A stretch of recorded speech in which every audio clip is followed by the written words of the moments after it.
Atos 2:42 relata o ambiente da igreja que tinha se iniciado ali por meio dos apóstolos após o dia de Pentecoste. E essa igreja estava vivendo um momento sublime. E ela serve de referência para nós. Atos 2:42 diz assim: e eles se dedicavam ao ensino, ou em algumas traduções, doutrina dos apóstolos, e a comunhão e o partir do pão e as orações. Todos estavam cheios de temor, e muitas maravilhas e sinais eram feitos pelos apóstolos. Os que criam mantinham-se unidos e tinham tudo em comum. Vendendo suas propriedades e bens, distribuíam cada um conforme a sua necessidade. Todos os dias. Quantas vezes por semana, igreja? Continuavam a reunir-se no pátio e no templo. Partiam o pão em suas casas. E juntos participavam das refeições com alegria e sinceridade de coração, louvando a Deus e tendo a simpatia do povo. E o Senhor lhe acrescentava diariamente os que iam sendo salvos. Um dos elementos fundamentais dessa igreja descrita, e a igreja de Atos, ela é um exemplo, ela é um modelo para nós. É claro que precisamos contextualizar, ou seja, trazer para a realidade de hoje, porém, ela serve sim de parâmetro para nós de como ser igreja. Essa igreja, ela foi uma igreja poderosa para a sua época, porque foi uma igreja que com tão pouco tempo, e toda vez que eu faço essa leitura, eu faço sempre me perguntando, em tão pouco tempo, com tão pouco recurso, com tanta dificuldade, foi uma igreja que marcou a sua época, que desestabilizou o Império Romano. Foi uma igreja que não ficou presa ali somente em Jerusalém, mas foi uma igreja que crescia assustadoramente e ia além dos limites e cumpriu a própria palavra do Senhor, que seria pregar em Jerusalém, Samaria, até os confins da terra. Uma igreja missionária, apaixonada, uma igreja cheia do poder de Deus, onde sinais e maravilhas se manifestavam com frequência, que a sombra de um apóstolo curava. Uma igreja que não havia necessitado, mas que todos em alguma medida eram supridos em suas necessidades. Uma igreja em um ambiente de amor e fraternidade, de comunhão muito forte. Uma igreja que trazia medo aos inimigos da igreja, mas que era ao mesmo tempo agradável aos olhos daqueles que estavam ali ao redor, ao ponto de ter crescimento todos os dias. O desejo de todo pastor é esse, que todos os dias o Senhor pudesse acrescentar alguém à nossa igreja. Agora, qual o segredo? Por que essa igreja era tão forte? Alguns podem dizer, não, porque o Espírito Santo foi derramado. Verdade, havia unção do Espírito Santo, não tenho dúvida disso. Mas, para mim, um dos elementos fundamentais, e eu vou explicar o porquê, que essa igreja era uma igreja tão forte, tão ativa, tão impactante, tão influente na sua geração. E não só isso, se hoje eu e você estamos aqui hoje, tem a ver com essa história desses homens e mulheres que estavam ali, que até morreram por conta da fé, foram perseguidos por conta da fé, mas mesmo assim se mantinham fiéis. O que fazia? Qual era o elemento fundamental dessa igreja? E para mim, o elemento fundamental era o espírito de unidade que a igreja vivia. Quando você lê o texto, você percebe claramente isso. Algumas palavras até me chamam a atenção. Exemplo, versículo 42 diz: e eles se dedicavam ao ensino dos apóstolos e à comunhão, a koinonia, ao partir do pão e as orações. Aí no versículo 43, todos, não eram alguns, não era um grupo exclusivo, mas todos estavam cheios de temor, e muitas maravilhas eram feitas pelos apóstolos. Versículo 44 repete: todos os que criam mantinham-se unidos, todos mantinham-se unidos, e tinham tudo em comum. Aí versículo 45, vendendo suas propriedades e bens, distribuíam conforme a necessidade. Aí o versículo 46, todos os dias, era uma igreja intensa. Continuavam ao quê? A se reunir. Era uma igreja que tinha prazer na reunião. Tinha prazer no estar juntos. Reunir-se no pátio, no templo, partiam pão em suas casas e juntos, olha que coisa, participavam das refeições com alegria e singeleza de coração. E sempre, essas palavras que eu acabei de falar, ela deixa claro que um ambiente de unidade, de comunhão, de reciprocidade, era uma cultura da igreja. E nossa igreja, nossa família, nossos relacionamentos só serão prósperos e duradouros se houver o mesmo espírito de unidade sendo vivido. Quando eu falei que eu já sabia do que iria pregar e percebo a resistência, se tem uma coisa que o diabo resiste e se levanta é contra a unidade. Porque a unidade, ela é poderosa. A Bíblia diz que casa dividida não subsiste, isso fala do próprio Jesus. Existe uma realidade espiritual que muitas vezes no dia a dia não temos a percepção. Como líder de uma equipe, como pastor de uma igreja, se tem uma coisa que eu trabalho e eu tenho que me dedicar, é pela unidade, e isso não é fácil.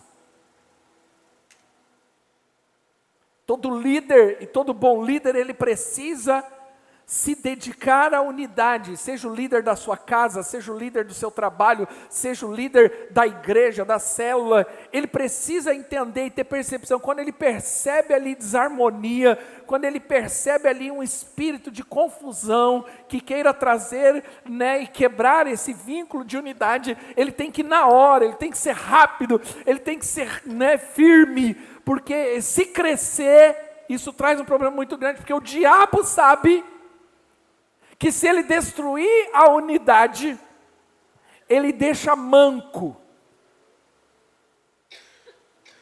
o lugar, a instituição, a família e a pessoa.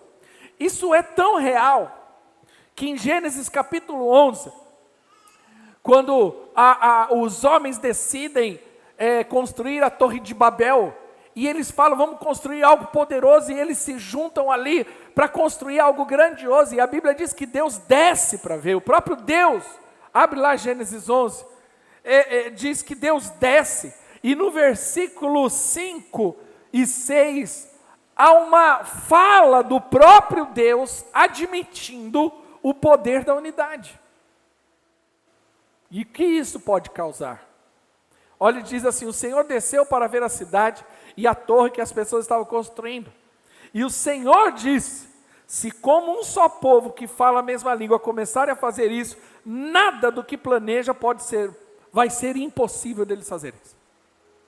O próprio Deus admite que se o homem se unir, ele pode realizar coisas grandiosas, mesmo que seja para o mal.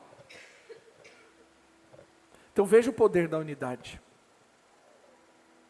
Nós temos que ter o discernimento, e a minha oração hoje, a palavra hoje, é para que eu e você possamos ter discernimento, porque pode ser que você esteja vivendo, e aí você pode falar assim: mas eu não sei por que a minha família vive desse jeito, porque você não entendeu que é fundamental a unidade. Tanto é que o próprio Senhor diz: não serão dois, mas serão um. Casamento começa na unidade. Família, a base é a unidade, é a comunhão, é a reciprocidade. Então nós precisamos ter discernimento. E o que eu aprendo com essa igreja? Voltamos lá ao texto do capítulo 2 de Atos. Que a unidade, versículo 42, que a unidade é fruto de dedicação. Unidade não acontece por um acaso. Não acontece. Unidade não é algo que nasce do acaso. Somente do fato de nós gostarmos dos outros e termos algo em comum, isso pode gerar unidade. Não é. É possível ser uma igreja sem ter unidade. É possível ser uma família sem viver unidade. O que eu mais vejo, infelizmente, hoje, dentro dos casamentos, são homens e mulheres casados, mas que não vivem unidade. Porque unidade é fruto de uma dedicação. O que o texto diz? Eles se dedicavam ao ensino dos apóstolos, à doutrina dos apóstolos, à comunhão e ao partir do pão. Havia uma dedicação. Imagine, exemplo, uma pessoa dedicada ao jiu-jitsu. Carlão, lutador de jiu-jitsu, faixa preta, professor. Tem que haver dedicação. Ele acorda às 6 horas da manhã, toma suco de beterraba, cansado, estressado, né? Sem dormir às vezes, mas está lá, 7 horas da manhã, né? Sai de lá correndo, todo suado, já vai trabalhar lá na oficina. Você chega lá na oficina, às vezes tem um kimono estendido em algum canto lá secando. Isso é dedicação, e não faz isso agora não, faz muitos anos, já faz aí, sei lá quantos anos. É dedicação. Esses dias eu vim aqui para o prédio muito cedo, não me lembro porquê, mas era muito cedo, tipo 6 horas da manhã. E uma coisa que me chamou a atenção era 6 horas da manhã, as pessoas correndo. Eu falei, tem que ser muito dedicado, acordar 5 e pouco da manhã para sair correr, né? Assim, eu não tenho essa vontade. Mas tem que haver dedicação. É algo que você sai e se compromete, é algo que parte de você para você correr atrás. Não é algo que acontece por um acaso. Tudo que eu quero que aconteça na minha vida precisa haver dedicação. Dedicação nos estudos, dedicação no trabalho, dedicação no ministério. Dedicação. Dedicação em aprender a Bíblia, nós acabamos de falar. Ontem minha filha perguntou, como que você consegue memorizar tanto texto? Você tem alguma técnica? Eu falei, não. Mas eu poderia falar, é dedicação, é leitura, é ficar lendo, é estudar. E aí você vai e acaba memorizando. Dedicação. A Bíblia diz que eles se dedicavam à doutrina dos apóstolos, ao ensino. Essa palavra no grego é o didaquê. E é interessante que essa palavra é a mesma palavra usada em 1 Coríntios 14, 26, que era o critério para que quando a igreja se reunisse, para ter uma reunião saudável, preste atenção nisso. Quando Paulo orienta a igreja, e ali no capítulo 11 de Coríntios, ele fala que para ter uma reunião, 14, perdão, para ter uma reunião saudável tinha alguns elementos importantes. Porque, irmão, tem vezes que os irmãos se reúnem, eu não estou falando dos irmãos, estou falando de irmãos, ou pessoas se reúnem, depois da reunião fica pior a situação, a pessoa fica pior, a situação fica pior, o ambiente fica pior. Por quê? A reunião por si só, ela não é saudável se não tiver elementos que trazem saúde para a reunião. A comunhão pode ser quebrada, a comunhão pode ser desfalecida se não houver os elementos necessários para a comunhão. E quando eu falar isso, não pensa só a nível de igreja, pensa na sua casa. Pensa na sua família, se isso está acontecendo. Olha o que diz o texto. Portanto, que diremos, irmãos, quando vocês se reúnem, um tem salmo, o outro tem ensino, é a mesma palavra. Um tem revelação, o outro fala em línguas, e um tem interpretação. Tudo seja feito para a edificação da igreja. Vamos trocar aí igreja e coloca aí família, coloca casamento, coloca relacionamento. Então, quando você for se reunir, você precisa ter salmo. Está falando de louvor, de adoração. Mas você precisa ter o que também? Ensino. Quando você se reúne, que conversa que sai? Que tipo de conversa? O que se conversa? Que tipo de fala? Fica falando de fofoca, fica falando de Big Brother. Não, nós fomos discutindo lá o que a Baby Consuelo falou para Ivete Sangalo. Deus, você está perdendo tempo com isso. Do Apocalipse. É isso. Fica falando mal dos outros. Fica criticando, olha lá o pastor lá, está pregando isso aqui, olha lá, isso aquilo, tá, sabe? A igreja é isso, a igreja é aquilo, quer dizer... você viu o sapato da fulana que foi na igreja, está se achando. Quer dizer, que tipo de ambiente você quer produzir? Porque ambientes são produzidos. Se você quer um ambiente de graça, de unção, de poder, de milagres, você precisa produzir. Esse ambiente é um ambiente onde tem o quê? Louvor, onde tem o quê? Doutrina, palavra. Quando você senta com seus filhos, com a sua mulher, o que você conversa? Converse da palavra. A gente não conversa muito. Não, então converse sobre a palavra. Converse o que você leu, o que você entendeu.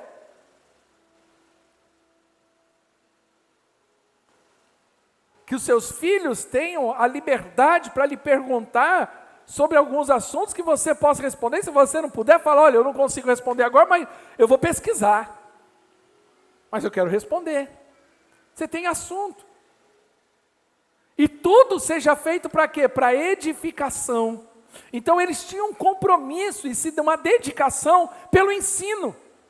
Nós estamos aqui falando, não vai ter curso, isso aqui é a mesma coisa. Nós estamos nos dedicando a ensinar a palavra, a trazer conteúdo.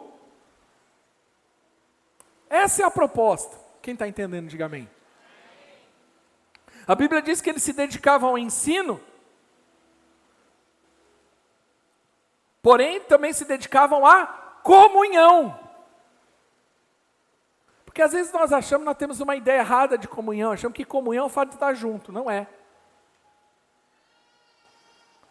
Havia um pastor, há uns anos atrás, e ele falava assim, irmãos, tem alguns lugares que você fala assim, quão bom e suave que os irmãos vivam com unhão. Toda vez que eles se juntam, eles se machucam. A comunhão, ela também deve ter uma dedicação. Agora, que comunhão é essa? Não é o fato de estarmos juntos apenas, mas também como estamos juntos, o porquê de estarmos juntos. A comunhão é a mesma palavra aí para cooperação. Então, quando fala que eles se dedicavam uns aos outros em comunhão, é o que eu estou dizendo, eu me dedico cooperando uns com os outros. Eu coopero com o pastor Edmar, eu coopero com a pastora Solane, eles cooperam comigo. Eu coopero nas necessidades, eu coopero em casa. Por que tem famílias que não vivem em comunhão? Porque não há cooperação. É só um trabalhando, ninguém ajuda. Não tem cooperação, não tem serviço mútuo, não tem responsabilidade mútua. Então, às vezes eu vejo famílias que não têm comunhão porque o próprio ambiente eles não permitem. Porque sabia que fazer coisa junto gera comunhão? E aí tem famílias que não fazem isso. Às vezes é só a mulher que faz as coisas. Ela tem que lavar, passar, fazer e acontecer, e todo mundo deitado em pastos verdejantes, só curtindo e pedindo. Em casa eu percebo como isso é fundamental e saudável. Esse dia nós estávamos conversando em casa, e eu falei para minha esposa, sei lá, o dia que eu puder, acho que eu queria ter uma lava-louça, uma máquina de lavar louça. Porque eu lavo muita louça. Aí ela falou, não, já temos duas aqui, ó, Rafael e Pietro. Mas um dia eles não vão estar mais conosco, aí eu acho que eu compro a máquina. Mas, em casa eu percebo como que é bom fazer isso até junto. Gera um relacionamento. Às vezes não gosta. Às vezes nem eu gosto. Mas é necessário. Como eu tive exemplo, aqui na igreja tem uma coisa que eu sempre gostei, quando os irmãos vêm fazer manutenção, toda vez que eu posso eu estou junto. Agora eu faço menos, graças a Deus, porque tem irmãos mais qualificados, mas eu estou sempre servindo os irmãos. Mas eu gosto porque a gente fica conversando, faz manutenção, mas bate-papo aí eu vou conhecendo. Vou conhecendo a pessoa, faço pergunta, a pessoa me pergunta, e ali na informalidade, acontece até um discipulado. Muito isso acontece. Fiz muito disso. Por quê? Porque fica cooperando um com o outro. Essa cooperação também é no sentido de participar ou fazer parte de algo. Então havia uma dedicação em fazer parte. Você precisa se dedicar, se você quer viver uma vida em comunhão, na sua família, no seu casamento, seja parte disso. Não seja apenas um espectador, mas entre para o jogo, não fique na arquibancada. Se você quer viver em comunhão na igreja, participe. Perceba que as pessoas que mais reclamam são aquelas que menos participam. Raramente você vai encontrar numa igreja alguém que está participando ativamente, reclamando da igreja. Normalmente essas pessoas não reclamam, sabe por quê? Porque elas estão envolvidas no processo, na edificação. Normalmente quem reclama é quem não participa, porque ele fica de fora, é que nem futebol. Eu não gosto de futebol, não sou uma pessoa animada com futebol, não assisto futebol, mas é engraçado que, eu acho engraçado a atitude de muitos torcedores de futebol. Como eu não entendo de futebol, eu não dou palpite. Eu nem sei, às vezes, quem é o jogador, nada. Mas você já viu o torcedor de futebol? Ele é o melhor técnico de todos. Então o cara está lá, sei lá o nome do técnico, e o cara estudou para aquilo, o cara tem uma experiência de anos. Mas o cara que está sentado aqui do outro lado, sentado no sofá, ele está xingando o técnico de burro, porque o técnico não troca o tal, porque não faz isso e aquilo, e xinga o técnico e briga com o técnico como se ele tivesse a solução. É que nem político. Político de oposição normalmente é assim, né? Você já viu em campanha? Quando na campanha ele está fazendo o processo político dele, ele tem todas as respostas. Não, nós vamos melhorar a segurança, é fácil. Às vezes você vê ali, ele ainda responde. Eu vejo alguns candidatos que falam assim, perguntam, e aí, como que é a questão da segurança pública? Ah, é fácil resolver, nós vamos fazer isso, nós vamos fazer aquilo, nós vamos fazer aquilo outro. Aí quando ele entra, faz nada. Porque lá dentro a realidade é outra. E às vezes não faz por incompetência ou porque também não dá, não é a área que eu quero entrar aqui. O que eu estou dizendo é que às vezes nós não nos envolvemos. E porque não nos envolvemos, as situações também não desenvolvem. Quem está entendendo, diga amém. A Bíblia diz que eles perseveravam na doutrina, na comunhão, no partir do pão e nas orações. Partir do pão é exatamente a ceia. E a ceia, tradicionalmente, principalmente nós como igreja local, aqui algumas igrejas não, respeito e não é. Mas em nós aqui, nós orientamos que somente tome ceia aqueles que são membros da igreja batizados. Nós entendemos, segundo as Escrituras, que a ceia não foi algo popular, ou seja, Jesus não serviu a ceia para a multidão, ele serviu a ceia para discípulos num ambiente mais fechado. Por quê? Por conta de dar a entender justamente isso, e tradicionalmente a igreja entende, a grande maioria, porque é para aquele que está envolvido.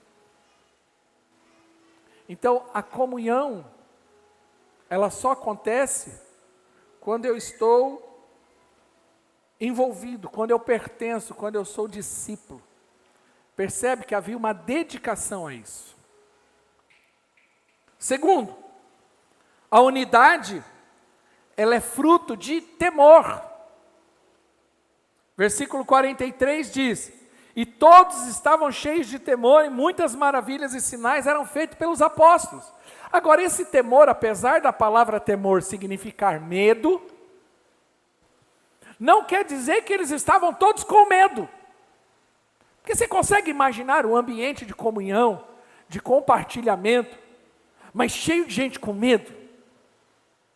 Não dá para associar esse sentimento a um ambiente desse. É impossível. Por quê? Porque quando fala que eles estavam cheios de temor, a palavra temor também, ela significa reverência ou respeito. Então é muito mais fácil entender que havia o temor não no sentido do medo, mas de respeito, um para com os outros. E esse é o princípio de um relacionamento, no mínimo, que tenha que ter respeito. Mesmo que pense igual, mesmo que tenha valores diferentes, o respeito tem que predominar. Mesmo que às vezes não tenha ou não faça o que eu gostaria, o respeito tem que predominar em todos os ambientes de relacionamento. Casamento. Por que muitos casamentos não vivem unidade, não vivem comunhão? Porque há muito desrespeito dentro do casamento. Tanto do homem para a mulher, como da mulher para o homem. Tanto do filho para o pai, como dos filhos dos pais para os filhos.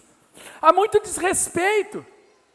Há muita gente mal educada e desrespeitosa, que não entende. Tem coisas que não entram na minha cabeça. É uma coisa que, infelizmente, quando eu falo essa geração, estou falando essa geração mais nova, ela não tem aprendido, porque a geração mais velha não passa essa informação. Respeito aos mais velhos, respeito às instituições, respeito à autoridade. Então, hoje não tem mais isso. Por que tem professor de escola apanhando de aluno? Porque ele aprende em casa que não deve respeitar nem professor.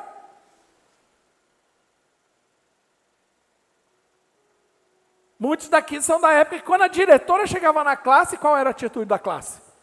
Ficava em pé na hora, como sinal de respeito. Entendeu? Aos policiais, respeito. É uma autoridade. Não. Tem que ser respeitado. Nós vimos agora no carnaval como colocaram os policiais, né? Por quê? Porque é o conceito de vamos criar um ambiente de desrespeito, que é o que eles querem. Às vezes eu já passei por situações, e não me coloco como coitado na história, não. Mas às vezes eu fico pensando como algumas pessoas já falaram comigo e já se direcionaram a mim. Eu nunca fiz isso com pastor algum na minha vida. Nunca coloquei dedo na cara de um pastor. Nunca levantei voz para um pastor. Mesmo que eu achasse que estava certo, a questão não é quem está certo ou quem está errado, a questão é a autoridade. Poderia estar até discordando, mas isso não me dá o direito de desrespeitar a pessoa. Todos estavam cheios de temor, nenhuma relação sadia é baseada no medo. Não, tem que ter medo mesmo de mim. Se um líder fala isso, ele é um fracasso. Porque a gente deve ter o temor, o respeito das pessoas, a honra. E você só terá a honra que você respeita. Agora, qual é o resultado de um ambiente de honra, de respeito? E muitos sinais e maravilhas se faziam por meio dos apóstolos. Perceba que a Bíblia deixa claro que é por meio de quem? Dos apóstolos, não era da multidão. Por quê? Porque a unção que eu respeito é a unção que flui sobre mim.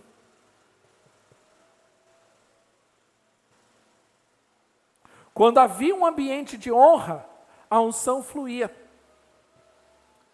Isso é tão poderoso que até Jesus, isso eu escrevo até no livro que eu escrevi sobre esse assunto, até Jesus, ele é impedido de fazer milagres porque ele foi num lugar onde o ambiente não era de honra.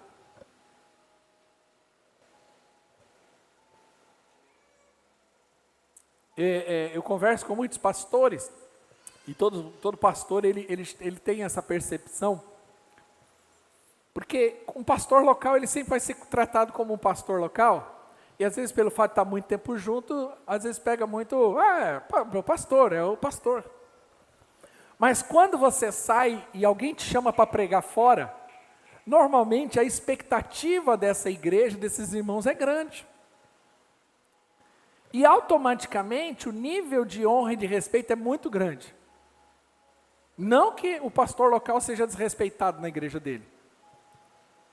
Mas às vezes você sai, e aí você chega lá, aqui eu estou todo dia. Aqui todo mundo já me conhece, aqui todo mundo sabe quem eu sou, já está acostumado comigo. Mas aí eu vou pregar fora, eu percebo que há uma unção na minha vida que flui lá, mas não flui aqui num culto normalmente. Por quê? Por conta também de eu perceber esse ambiente. Não que eu sinto desonrado aqui, mas que lá a expectativa, o respeito ao negócio, que até eu fico encabulado. Vem aqui. Eu fui numa igreja dia desse, pegaram quase na rua lá, pararam o carro. Teve um tapete vermelho. Não, irmão, precisa disso não. Não, toma um cafezinho, toma isso aqui. Aí você flui. Pastor, foi porque eles bajularam você? Não. É porque há uma expectativa ali no coração. Vai pregar. Não é assim que a gente tem quando vem pregador de fora? Seja sincero. Nas conferências aqui, é assim. É ciúmes, né? Eu não fico não, porque estou curado, mas eu percebo isso. O pastor sobe aqui, todo mundo fica assim. Aí o pastor fala assim, na última vez aqui teve os 2 bispos, né?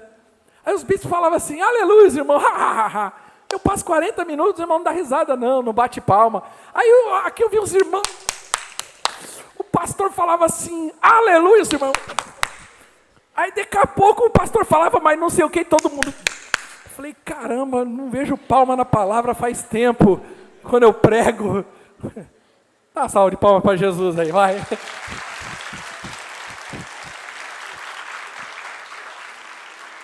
Mas isso acontece no ambiente de casa, no ambiente de trabalho, no ambiente de família.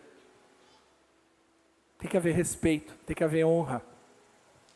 Lute e não permita que nada contrário a isso aconteça.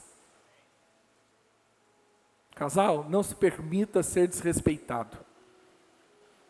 Família. Levantou, opa, aquele filho adolescente quis cantar de galo, meu filho, o buraco é mais embaixo. Não, nada. Aqui quem manda sou eu. Uma frase que eu ouvia muito do meu pai e da minha mãe. Alguns pais têm medo de falar. Alguns já ouviram isso. Não está gostando? A porta da rua a serventia da casa. Uma vez eu desrespeitei meu pai dentro da minha casa. Dia dos Pais. Tinha uns 14 anos. Meu pai me pegou minhas coisinhas. Rua. Aqui você não fica. Passei 3 meses fora de casa. Fiquei magoado com ele? Fiquei chateado com ele? Não. Aquilo me ajudou a ser homem. A entender que o dia que eu passar dos limites, algo poderia acontecer que prejudicaria muito a minha vida. E quando isso acontecia, fluía poder. O poder de Deus fluía num ambiente de honra e respeito. Terceiro, a unidade é fruto de um ambiente de generosidade. Versículo 45 diz: vendendo suas propriedades e bens, distribuíam cada um conforme a sua necessidade. Se desejo viver uma vida de unidade, eu preciso aprender a compartilhar. Isso já começa quando você casa. Se você é solteiro e pensa em casar, o David aí está se preparando aí. Chegando, hein, David? Você já tem que entender o seguinte: eu quero casar. Então é o seguinte, se eu quero casamento, eu vou precisar compartilhar. O problema de muito casamento, por que dá problema? Porque ele continua, eu estou falando a pessoa, seja ele ou seja ela, continua vivendo uma mentalidade egoísta. Eu casei, mas eu quero pensar em mim. Eu casei, mas eu estou preocupado comigo. Eu casei, mas eu tenho que fazer isso. Não existe isso numa família. Você compartilha. Eu me lembro que quando eu casei, eu morava ainda com os meus pais, e eu dormia num quarto.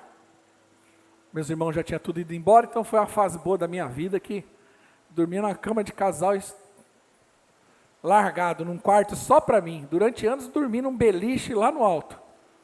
E aí naquela época meus irmãos haviam tudo já casado, fiquei com o quarto dormindo numa cama de casal estirada. Eu me lembro que eu abria assim, ficava dormindo. Quando eu casei eu tive que compartilhar a cama. Aí você começa a compartilhar outras coisas, seu dinheiro, seu principal. Mas você compartilha sonhos, projetos. Você compartilha dores, dificuldades. Isso é casamento. Você compartilha aflições, mas você também compartilha alegrias. Quando acontece alguma coisa boa, o que você faz, quem é casado? Primeira coisa, ele liga para a esposa, para o marido: olha, aconteceu isso. Você quer contar para ele, quer compartilhar. Mas também quando tem um problema, a primeira coisa que eu faço: você não sabe o que aconteceu. Você já...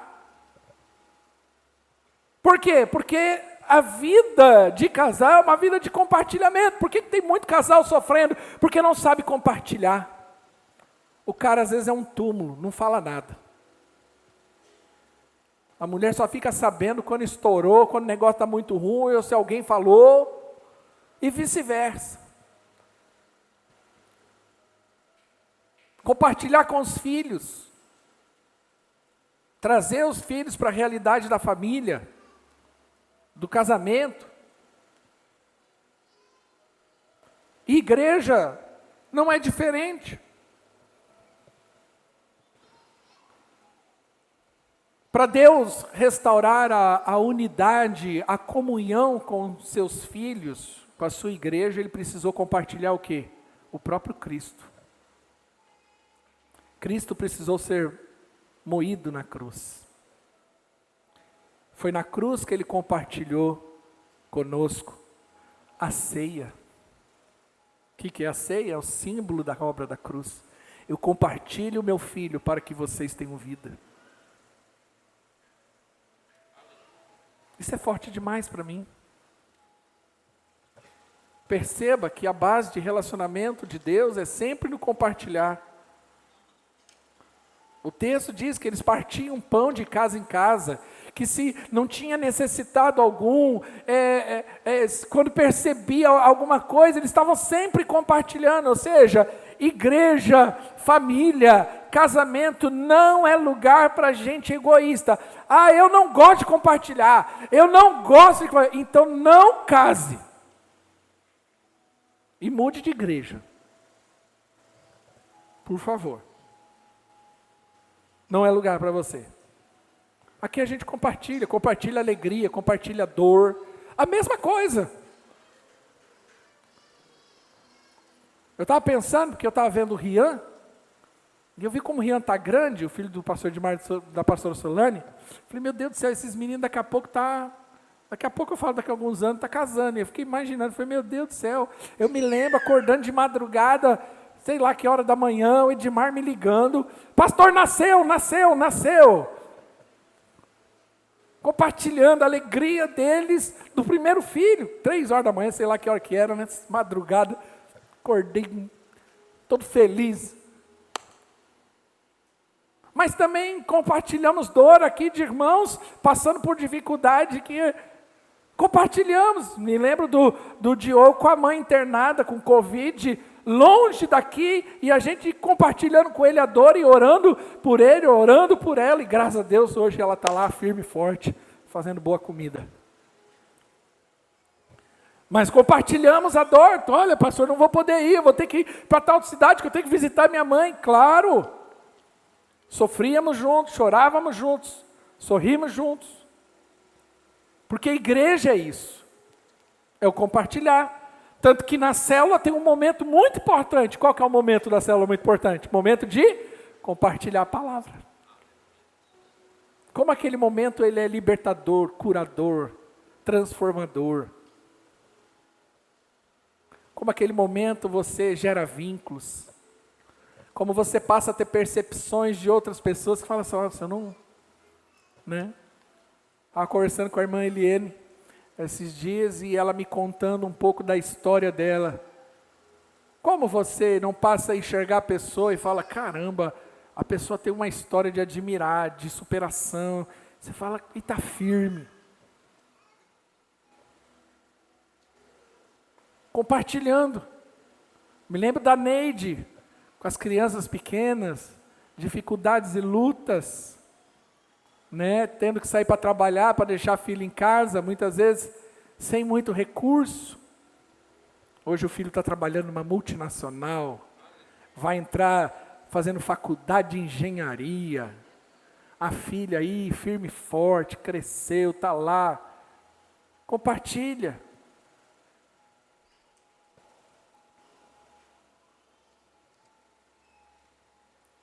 Viver uma vida em família ou em comunidade tem muito a mais a ver com o dar do que receber.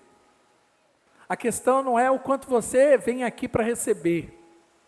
Muda isso no teu coração. Quando você entra num relacionamento com pessoas, não entra esperando receber, mas entre com a intenção do que eu posso dar, o que eu posso fornecer, o que eu posso ser. Como diz a visão do Ministério de Jovens, ter gift, ou seja, ser um presente para alguém. Não entre num ambiente como esse, dizendo, não, hoje eu vou querer, o que eu posso ganhar? O que eu posso sair daqui com alguma coisa? Não, você vai entrar num ambiente dizendo, hoje eu vim dar minha adoração, eu vim prestar o meu louvor, eu vim dar minha oferta, eu vim dar o meu dízimo, eu vim dar o meu tempo, eu vim dar o meu talento, eu quero dar. Eu quero oferecer algo. Você marca a vida das pessoas não com o que você tira delas, mas sim o que você acrescenta nelas. É assim que nós marcamos histórias. Mude a mentalidade dentro do seu casamento. Para de querer ser um chupim dentro do seu casamento, só esperando receber algo do outro lado. Não, entra dizendo, o que eu posso dar para essa pessoa? O que eu posso oferecer? O que eu posso melhorar na vida dela? O que a Bíblia diz lá sobre a relação de homem e mulher em Efésios? Que o homem ame a mulher como Cristo amou a igreja e se entregou, morreu, ele se doou pela igreja. E assim deve ser a relação dentro de um casamento, uma relação de doação e não de sugação. Por que tem pessoas dentro do casamento que estão se sentindo sugadas? Porque é isso que ela recebe. Só é um sanguessuga. Sabe? Provérbios 11, 25 diz assim: o generoso prosperará. Quem dá alívio aos outros, alívio receberá. O generoso vai o quê? Prosperar. Seja generoso. Sabe quando nós vamos ter uma comunidade poderosa, como igreja local, comunidade de Teleios? Quando todo mundo entender e tiver esse coração de generosidade, o que eu posso dar? Então, por que tem pessoas com dificuldade de dízimo e oferta? Porque ela não entendeu. Ela não entendeu esse princípio da generosidade, do compartilhar, do ter em comum, de participar. Irmão, você já parou para pensar o quanto uma igreja dessa, e eu estou falando só dessa, falo de todas as igrejas, o quanto isso afeta o local onde elas estão? Quantas pessoas, quantos casamentos, quantos jovens, quantas libertações, quantas curas, quantas transformações de vidas, que às vezes a gente não vê claramente, às vezes não dá para quantificar isso de uma forma, mas isso está acontecendo no nosso meio. Pessoas estão sendo libertas, pessoas estão sendo curadas, pessoas estão sendo transformadas. Posso ouvir um amém? Amém. Esse é o poder da igreja. Então, quando você é generoso da igreja, você não está sendo generoso com uma instituição ou com uma pessoa, você está sendo generoso pelo reino de Deus. O reino de Deus está crescendo. Cada melhoria, cada situação, cada investimento tem a ver com vidas sendo abençoadas. Quando você serve, eu tenho falado isso aqui para os meus líderes de equipe, você precisa entender o porquê que você está lá. Aqueles meninos estão ali apertando o botão e arrumando a regulagem, eles não estão apenas fazendo isso, eles estão ajudando a edificar pessoas. Hoje quem entrou pelo estacionamento aqui? Ótimo. O que você viu lá no estacionamento? Um menino lá com uma roupa de estacionamento lá, com um colete. Agora eles compraram um radinho, eles ficam se comunicando aqui entre os ministérios, o negócio está chique. Mas na verdade eu falo para eles, vocês não estão ali para ficar com um coletinho só para falar bom dia. Não! A mensagem que eu preparei há mais de uma semana, orei, clamei para que Deus me desse graça hoje, essa mensagem começou a ser pregada lá no estacionamento, quando aquele rapaz já começou a trabalhar lá e recepcionar as pessoas. Começou aqui, na hora que os irmãos começaram a receber, lá embaixo, as irmãs da escolinha, já recebendo os filhos e as crianças. Porque é um ambiente de generosidade, eu vou dar o que eu posso, eu vou dar o que eu não posso, eu vou dar o que eu tenho, meu tempo, meus talentos. Você sabe que nós vamos ter a ceia dos anfitriões, não, ceia dos voluntários, e é só para os voluntários, mas eu gostaria que nesse ambiente de voluntários, a gente tivesse toda a igreja. É que nem toda igreja é voluntário.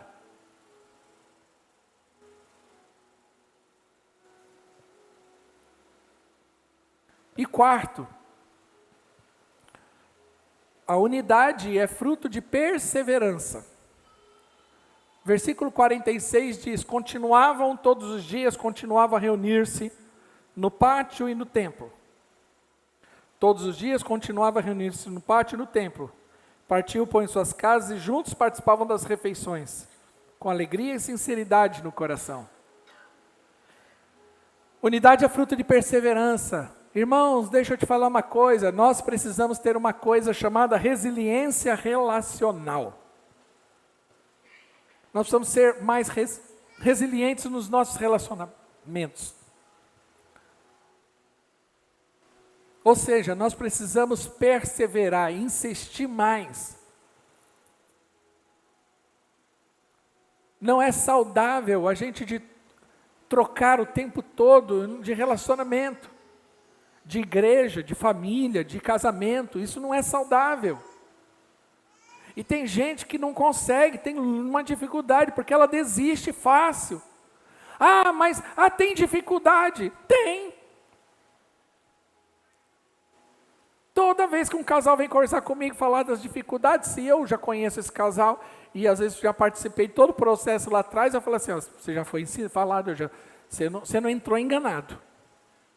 Nenhum casal que casou sobre a minha responsabilidade como pastor, casou enganado. Eu falo, agora vamos lá, resiliência, até perseverar. Todos os dias continuava a se reunir. Tinha dia que não queria? Claro que não.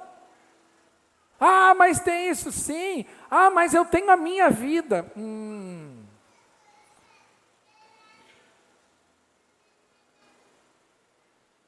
A resiliência relacional, ela precisa acontecer na nossa casa. Não desanime, não desista da sua casa. Não abandone seu casamento. Mas está difícil, vou separar. Não, lute. Não vá no primeiro vento, não. Insista.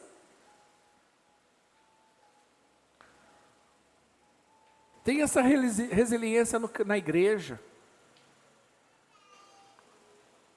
Nós precisamos ser mais resistentes às pressões. E para concluir, a banda pode subir. O versículo 47 diz assim: louvando a Deus e tendo a simpatia de todos, de todo o povo, o Senhor lhe acrescentava diariamente os que iam sendo salvos. Olha aqui para mim, preste muita atenção. O quão é poderosa a unidade. Eu tenho falado desde o começo da mensagem sobre um ambiente, sobre uma cultura de unidade. A unidade, ela é tão poderosa que ela se torna um ambiente de atração. Perceba que eu sempre olho para esse texto e eu fico numa angústia teológica. Porque nesse texto está claro que quem punha as pessoas para dentro da igreja era Deus. A igreja era tão poderosa que nem evangelismo estava fazendo. As pessoas, o peixe estava pulando para dentro do barco. O ambiente, eu acredito nisso, era tão poderoso, que eu estou falando assim, conjecturando, que eu acho que Deus olhava para aquele ambiente e falava assim, aí sim, eu vou mandar gente ali, porque eu sei que ali ela tem um ambiente que ela vai ser cuidada, amada, tratada, liberta. E eu vou te falar, tem lugar que eu acho que Deus vai falar assim, não, trava, não deixa ninguém entrar, porque se entrar piora. Como Jesus disse lá para os fariseus de Mateus 23, vocês transformam em filhos do diabo. Tem lugar que está fazendo um desserviço para o evangelho. Mas nesse caso é um ambiente de atração poderoso que as pessoas olhavam para aquilo e falavam assim, eu quero fazer parte disso. Eu quero fazer parte. Eu oro para que a nossa igreja esteja nesse nível, que as pessoas olhem e falem assim, eu quero fazer parte. Não porque tem uma parede preta, porque tem uma cadeira estofada, mas porque tem um ambiente de graça, um ambiente de comunhão. Quando você tem um ambiente de comunhão, você quer estar junto. A Bíblia diz que todos os dias se reuniam. Meu Deus, irmão, você reclama porque você tem um dia na célula, um dia no culto, e não é um dia. É 2 horinhas, 2 horinhas. É 2 horinhas na quarta, 2 horinhas no domingo, acabou a sua vida com a igreja. E tem irmão que não tem uma luta para isso. A Bíblia diz que todos os dias. É lógico, eu estou contextualizando para hoje a vida, o estilo de vida, eu entendo, e nem é para ficar isso até hoje sou muito cuidadoso com as agendas, e não é para estar enfiado todo dia aqui no prédio da igreja, porém, nós somos igreja todos os dias. Alegria. Viver em comunidade exige que vivamos juntos. E quanto mais dispersos nós estamos, mais frio ficamos. Mas como igreja, quando andamos em unidade, fazemos as coisas juntos, isso aquece, isso nos motiva, nos alegra, nos fortalece, espiritualmente nos torna sadios. Minha família é afetada, minha casa, meu lar, meu trabalho. Viver em unidade não quer dizer que é um ambiente de concordância absoluta, cega. Não é. Não é. Não é um ambiente de concordância absoluta. Você que é casado sabe disso. É que às vezes você não pode falar porque o outro lado vai ficar bravo, mas você não concorda com tudo que o outro lado faz. É que você não fala. Aí a mulher vai perguntar, mas você não concorda? Se ela faz isso é porque você não vai falar mesmo, agora que você não fala. Não, eu concordo com tudo. Não é assim. Mas o fato de você não concordar não muda o que você sente, a sua aliança, entendeu? Não muda. A aliança não é quebrada porque não há concordância. É claro que existem coisas que precisam estar, não é a minha fala hoje. Mas eu quero te convidar para quebrar hoje todo espírito de desarmonia. Pensa numa música, eu não sou músico, não entendo de música, mas os músicos aqui entendem um pouco, eles bastante até. Mas uma música, ela precisa, para ser uma boa música, ela precisa de um elemento chamado harmonia, não é isso? Não é você tocar a nota por tocar, mas é você fazer com que isso esteja ligado uma outra de uma forma que ela fica. Eu estava com o Diogo sexta-feira à noite e a gente estava falando sobre orquestras, né? Eu gosto de música clássica, Beethoven, essas músicas amo. E o que me chama a atenção é que tanto instrumento consegue tocar de uma forma, numa harmonia, que o negócio é de chorar. Eu falei para ele, se eu estiver ao vivo, eu acho que eu choro. Se eu choro ouvindo, imagine ao vivo. É belo, é lindo, é saudável, é bom para nossa alma. Olha o que mexe. Mexe conosco. Uma música harmonizada mexe com você. Ela muda o seu ambiente interno. Uma família harmonizada, olha o quanto ela se torna poderosa. Uma empresa harmonizada, você que tem negócio. Uma igreja em harmonia. Cada um na nota certa, cada um no timbre certo, cada um no tempo certo. E isso funcionando. É como motor. Ele pode tirar você de um lugar e levar para outro, muito mais rápido, porque está tudo em harmonia. Pastor, tem coisas da minha vida que não estão paradas, está travada, não vai, é o tempo todo. Isso é uma desarmonia. E você precisa se levantar contra isso e dizer, não. Às vezes você está em desarmonia interna. Você e o Espírito Santo. E eu não quero que você fique acusado, eu quero que você entenda isso como um convite do próprio Deus, dizendo, olha, vem, volta de novo, faz de novo, retorna ao primeiro amor, volta a fazer o que você fazia antes e ponto. Quando você está entendendo, diga amém.